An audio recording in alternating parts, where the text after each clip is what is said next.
Assalamualaikum warahmatullahi wabarakatuh. Hai sedulur semuanya, saudara-saudara semua yang kerja di Indonesia atau yang di luar negeri atau yang di mana saja. Mari kita mendengarkan tausiah dari Ustadz Dano. Semoga tausiah ini bisa bermanfaat untuk kita semua, menambah wawasan agama kita semua, dan juga bisa bermanfaat untuk kita, keluarga kita, dan orang-orang di sekitar kita. Silakan disimak isi tausiahnya, semoga berkah dan bermanfaat. Silakan ditonton, didengarkan, monggo. Saya menikah pada tanggal 28 Juni 2014, berarti kira-kira sudah hampir 3 tahun. Sampai sekarang saya belum punya keturunan, dan saya mengadopsi seorang anak yang sekarang kelas 1 SD. Namun saya tetap ingin memiliki anak kandung sendiri. Bagaimana ya Pak Ustadz? Ini dari Zuhdi Farid, oh cowok nih, Zuhdi Farid 71@gmail.com, Mas Zuhdi. Iya, sebenarnya persoalannya bukan hanya ingin punya anak ya. Saya lebih suka lagi kalau ini didukung dengan hasil lab dokter.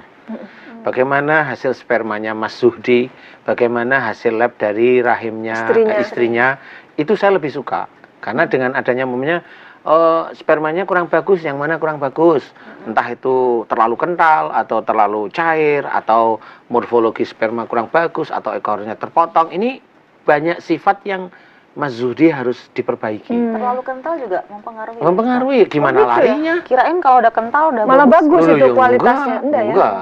Jadi kekentalan itu sama seperti suhu yang kita butuhkan tubuh itu kan ada suhu tertentu. Panas juga tubuh kita nggak kuat, dingin juga tubuh kita nggak kuat. Jadi sperma sama, kental sekali juga tidak, kentalnya ada kekentalan tertentu lah istilahnya. Jadi itu juga dibutuhkan. Jadi saya belum bisa cerita banyak di sini tentang Mas Zuhdi, tapi hasil lab itu saya membutuhkan. Sperma saya seperti ini, sperma saya seperti ini, seperti ini. Jadi nanti akan cerita. Oh kalau sperma seperti ini, biasanya Mas Zuhdi seperti ini, doanya seperti ini. Yang seperti ini, doanya seperti ini. Jadi saya satu-satu, beda-beda. Ya, beda-beda. Karena memang, atau umumnya sperma saya itu kosong. Nah kan nggak tahu gimana caranya. Nggak bisa umumnya ada seorang nggak punya anak langsung kasih bacaan doa. Nggak bisa. beda-beda ya. Harus satu-satu memang. Menerjemahkannya itu kasusnya beda-beda. Jadi umpamanya kalau umpamanya ekor dari sperma itu terpotong umpamanya. Nah, ini biasanya ini hanya saya cerita ya. Saya nggak tahu Mas Zuhdi kayak apa. Kalau sperma ini dianalisa di lab itu ekornya terpotong. Biasanya ini yang punya sperma, jadi Mas Zuhdi atau siapapun, orangnya itu gampang mutung, gampang ngambek istilahnya. Jadi itu harus diperbaiki. Dan kemudian apalagi morfologinya kurang bagus maunya, benjol-benjol kepala spermanya. Oh berarti ini beliau itu biasanya sering memberikan nasihat, tapi beliau itu tidak melakukan. Itu benar-benar terjadi. Jadi kalau kekentalan itu orangnya terlalu kaku. Jadi orangnya terlalu kaku istilahnya. Jadi untuk melakukan aktivitas itu kaku, punya prinsip itu terlalu kaku. Nah itu kan kekentalan juga nggak bagus, terlalu encer juga nggak bagus. Kalau terlalu encer apa penyebabnya Pak Ustadz? Kalau encer itu biasanya kalau orang itu biasanya perayu ulung gitu. Oh, gitu ya. Jadi orang yang playboy. Iya, biasanya itu begitulah itu encer sekali biasanya. Itu gitu. Satu, atau yang kedua adalah dia terlalu cuek terhadap lingkungan. Jadi kalau udah lingkungan kan nanti sama istri akhirnya cuek. Benar-benar. Itu encer, itu terlalu encer istilahnya. Kurang sosialisasinya itu kurang tanggap istilahnya seperti itu. Jadi kan beda-beda nih. Iya. Nah nanti kalau rahim urusannya mirip sama Mbak Dewi, yang ini bisa dijelaskan. Oh iya, istri saya rahimnya ada kiste. Oh ya paham, berarti kuncinya hampir mirip kayak sama Mbak Dewi. Ada jengkel nggak sama ayah khususnya? Iya sih, ya sudah itu sudah bisa terurai satu persatu. Terurai satu-satu. Nah kalau ini sudah, semuanya mohon pada Allah Ta'ala mohon ampunan. Mudah-mudahan beberapa bulan Allah mengampuni. Nah kalau sudah beberapa bulan, baru nih tes lagi lab. Nah tes lagi lab nggak taunya prosentase bagus semua nih. Nah itu baru silahkan bikin anak gitu. Nah, ini pokoknya langkah pertama harus ke dokter dulu, mumpung masih hidup ya.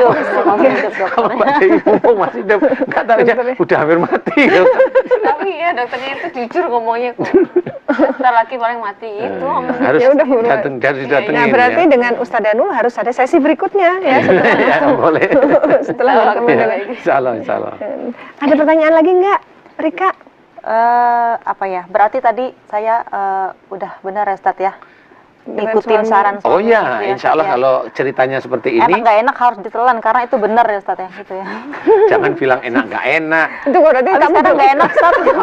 Harus ikhlas. Lah ya itu betul. Nah itu dia ikhlas. Itu. Belajar ikhlas itu sulit. Sesuatu yang benar pun kadang-kadang kita merasa nggak enak kan gitu. Padahal itu benar. Nah itu Iya. yang harus turutilah kalau yang itu betul. Iya. Istilahnya kalau kita cerita sering mendengar cerita sami'na wa ata'na, ata'na. udah kerjain aja. Kerjain aja semata-mata karena Allah. Nanti kan terbiasa. Sampai beliau bilang, ya ini kan saya begini karena kamu maunya jadi istri soleha. Kalau kamu nggak mau jadi istri soleha, beda ajaran yang saya kasih katanya. Kamu mau jadi soleha nggak mau? Ya udah, begini jalannya. Iya benar. Jadi Ya, sudah benar. saya disuruh pilih gitu. Kamu mau soleha apa tidak? Ya mau dong. Ya udah begini. Ya sudah benar. udah benar. Iya. Saklek sih Ustadz kadang. Bukan saklek ya, kamunya Apa ya, yang enggak? gampang tersinggung Oh, gitu loh. iya. Jadi kelihatan orang biasa-biasa dibilang saklek kan gitu. Gara-gara Karena nggak sesuai. egonya, iya, nggak Dengan terlaksana. hati. Iya, seperti itu. benar-benar. Sebenarnya nggak apa-apa, ini hanya pelajaran aja. Itu harusnya disyukuri loh. Susah loh nyari suami kayak betul. gitu. Bener ya? Susah ya, Ustaz, ya? Susah loh ya, Mbak. ya? Bener, zaman sekarang susah yang kayak gitu. Susah, betul nggak ya? Ya, jangan kan Iya. kayak gitu yang biasa juga susah loh. Apalagi Biar Yang biasa aja susah katanya. Ya, iya, iya. Nah, Rika udah nih. Dewi, ada lagi nggak pertanyaan untuk Pak Ustadz mumpung bertemu? Susah loh nemuin. Iya. Ini aja mau terbang ya Ustadz. Tahun-tahun. Langsung terbang ya, Iya. Ustadz. Ustadz mau Sudah terbang. saya pertanyaan sudah semua dijawab juga sama Ustadz. Alhamdulillah. Terima kasih ya. banyak. Sama-sama. Kayaknya suaminya juga harus ketemu Pak Ustadz nih. Ya mungkin suatu saat semoga bisa ketemu Mas. Ya, amin, amin. Ya Allah, amin. Ya Ini Rabbal Alamin. Dewi dan suaminya sama-sama wartawan Pak Ustadz. Oh iya toh. Ketemunya juga jarang. Asal jangan nulis saling bully aja kan gitu. ya. Enggak, Ustadz. Enggak, ini bercanda. Ya, ini kita sudah sampai di penghujung acara. Pak Ustadz mungkin bisa menyampaikan kesimpulan dari pembicaraan kita hari ini. Iya, kalau boleh saya ceritakan, memang kalau ini tahapnya adalah kanker ya. Kanker itu memang ada beberapa proses stadiumnya. Kalau stadiumnya 2, berarti persoalan itu bisa aja dengan suami, ini perempuan ya, atau dengan orang tua, ayah atau ibu. Kalau stadiumnya 2 ini berarti kejengkelan dengan orang tua nggak terlalu. Tapi sekali itu pernah marah betul gitu loh.